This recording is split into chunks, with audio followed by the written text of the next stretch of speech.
നെന്മാറ ഇരട്ട കൊലപാതക കേസിൽ ശിക്ഷാവിധി ഈ മാസം 13-ന് പാലക്കാട് അഡീഷണൽ സെഷൻസ് കോടതിയാണ് വിധി പറയുക. ജഡ്ജിയുടെ അനാരോഗ്യത്തെ തുടർന്നാണ് ഇന്ന് വിധി പറയുന്നത് മാറ്റിയത്. ശാന്തകുമാർ വെള്ളാലത്താണ് വിവരങ്ങളുമായി ചേരുന്നത്. ശാന്തകുമാർ, 13-ാം തീയതി വിധി വരും. എന്താണ് പ്രതീക്ഷിക്കേണ്ടത് ഈ ഘട്ടത്തിൽ?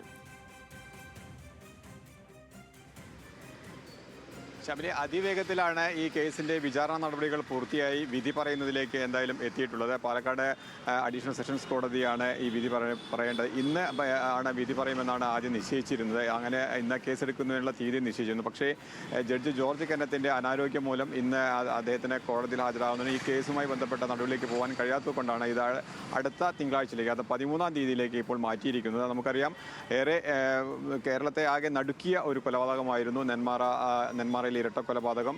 പ്രതി ചെന്താമരയാണ്. ചെന്താമര അതിനു മുമ്പ് ഒരു കൊലപാതകം നടത്തി. ആ കൊലപാതകം നടത്തിയ സജിതയുടെ ഭർത്താവിൻ്റെ അമ്മയുമാണ് 2025 ജനുവരി 27-ന് കൊലപ്പെടുത്തുന്നത്. അങ്ങനെ 3 പേരെ കൊലപ്പെടുത്തി. ആദ്യത്തെ സജിതയെ കൊലപ്പെടുത്തിയതിലും ഇരട്ട ജീവപര്യന്തം കോടതി ശിക്ഷ വിധിച്ചതാണ്. അത് ഇതേ കോടതി തന്നെയാണ് ശിക്ഷ വിധിച്ചത്. ആ കോടതിയിൽ തന്നെയാണ് വീണ്ടും ഒരു ഇരട്ട കൊലപാതകത്തിൻ്റെ കൂടി വിധിയുടെ ശിക്ഷ വിധിക്കുന്നതിലേക്ക് എത്തിയിരിക്കുന്നതിൻ്റെ നടപടികളെല്ലാം പൂർത്തിയായിരിക്കുന്നത്. എന്തായാലും ഏറെ നടുക്കം, കേരളം ആകെ നടുങ്ങിയ ഒരു കൊലപാതകം. ആ കൊലപാതകത്തെ തുടർന്നുണ്ടായ നടപടിക്രമങ്ങൾ